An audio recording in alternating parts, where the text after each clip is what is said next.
नमस्ते, मैं डॉक्टर प्रदीप वाघ चेंबूर मानखुर मुंबई में मेरा 20 साल से मेडिकल प्रैक्टिस कर रहा हूँ। आज मैं आया हूँ चेंबूर मुंबई में एक एक्यूप्रेशर सेंटर में, जहाँ अनीता जी तिवारी ये एक्यूप्रेशर सेंटर चला रहे हैं। आयुष मंत्रालय इंडियन गवर्नमेंट अल्टरनेटिव मेडिसिन पे ज्यादा जोर दे रही है।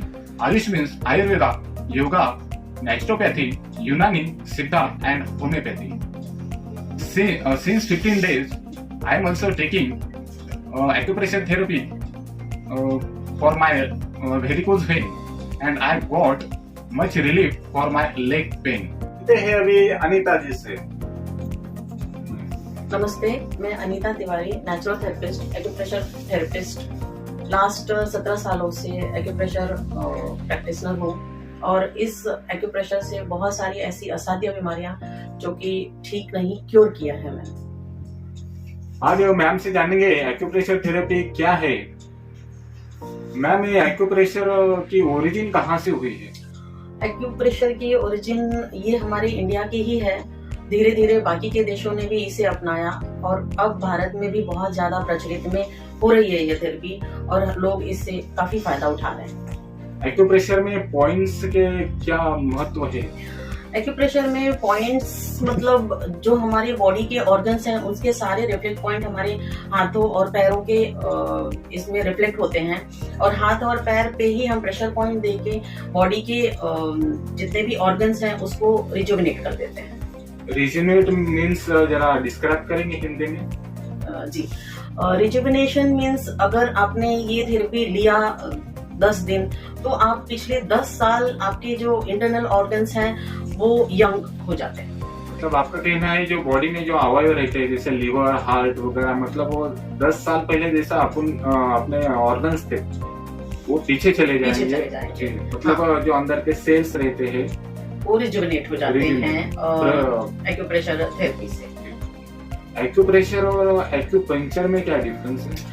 एक्यूपंक्चर में डिफरेंस तो कुछ भी नहीं है। एक्यूप्रेशर जैसे कि हाथ और पैर पे हम प्रेशर देके जिस तरह से बीमारियों को दूर करते हैं, एक्यूपंक्चर में वो एक्यूपंक्चर नीडल होती है, उसको हम नीडल को प्रिक कर देते हैं, बस, और कोई डिफरेंस नहीं है दोनों में। अच्छा, आपका नेचुरोपैथी तो बहुत बड़ा एक सब्जेक्ट है, तो इसमें से आपका स्पेशलिटी क्या है? नेचुरोपैथ में स्पेशलिटी मेरी 5 फिंगर थेरेपी है, जो कि हाथ और पैर के सारी उंगलियों पे जो मेन ऑर्गन्स बॉडी के हैं जैसे हार्ट, लिवर, लंग्स, किडनीज, उसके रिफ्लेक्ट पॉइंट होते हैं हमारे हथेलियों पे और फुट पे। वहीं पे हम प्रॉपर प्रेशर देके पेशेंट को ठीक कर देते हैं। कौन से बीमारी का इलाज करते हैं? इसमें तो मेरा फर्स्ट एक्सपीरियंस ही बहुत बड़ा रहा।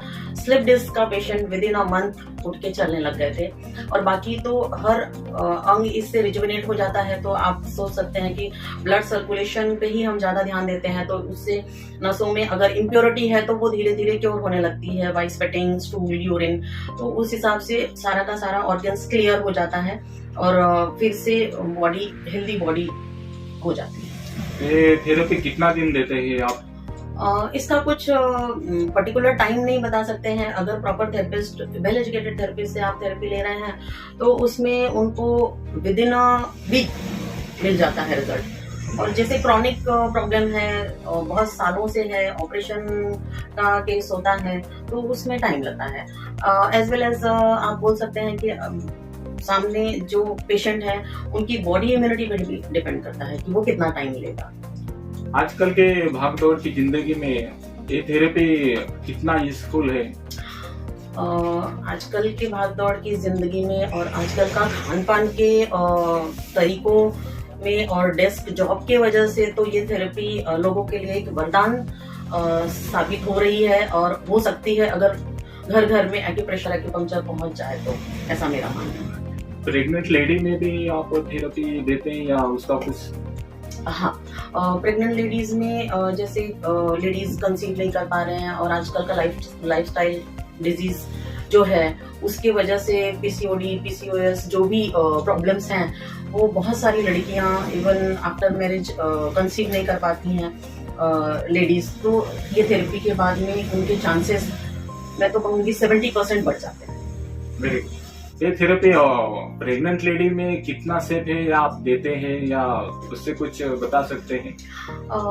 एक्चुअली एक्यूप्रेशर एक्यूपंक्चर का साइड इफेक्ट तो 0 है, लेकिन प्रेग्नेंट लेडीज में अगर थेरेपी देना है तो थोड़ा सा प्रिकॉशन लेके हम थेरेपी देते हैं, अगर कॉम्प्लिकेटेड प्रेगनेंसी है तो। और कंसीव करने के लिए तो कोई भी लेडीज ये थेरेपी ले सकते हैं, इसका कोई साइड इफेक्ट नहीं है। कुछ परहेज भी आप बताते हैं?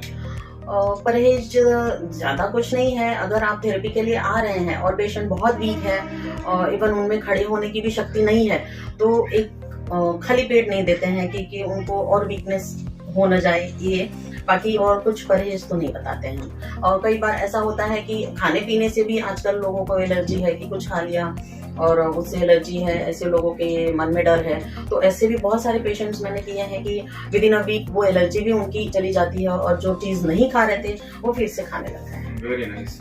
मिडिल एज के लेडीज को अगर आंटी वगैरह बोल देते हैं तो उनको गुस्सा आ जाता है, तो फिर उनके फेशियल के लिए कुछ आप ऐसा ट्रीटमेंट सुझाव करते हैं? अच्छा, आपका मतलब है फेशियल फेस पे, हाँ, लेडीज पे जिसमें ग्लो लाने के लिए एज एज का। कम हाँ, इसमें मैंने आपको बोला कि मैं नेचुरल थेरेपिस्ट हूँ, तो उसमें मैंने मल्टीपल थेरेपीज किया है, मल्टीपल थेरेपीज देती भी हूँ।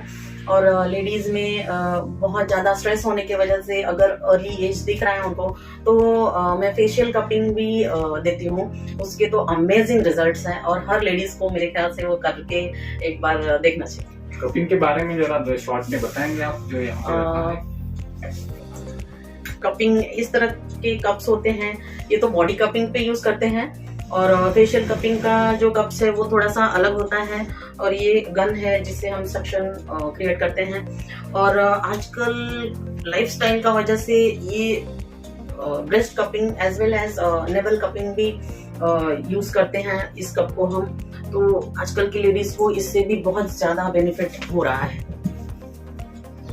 मुझे ऐसा लगता है आयुर्वेदा होम्योपैथिक के साथ में अगर एक्यूप्रेशर थेरेपी भी अपना लेते हैं तो पुराने से पुरानी बीमारी ठीक होने में ज्यादा सहायता हो सकती है।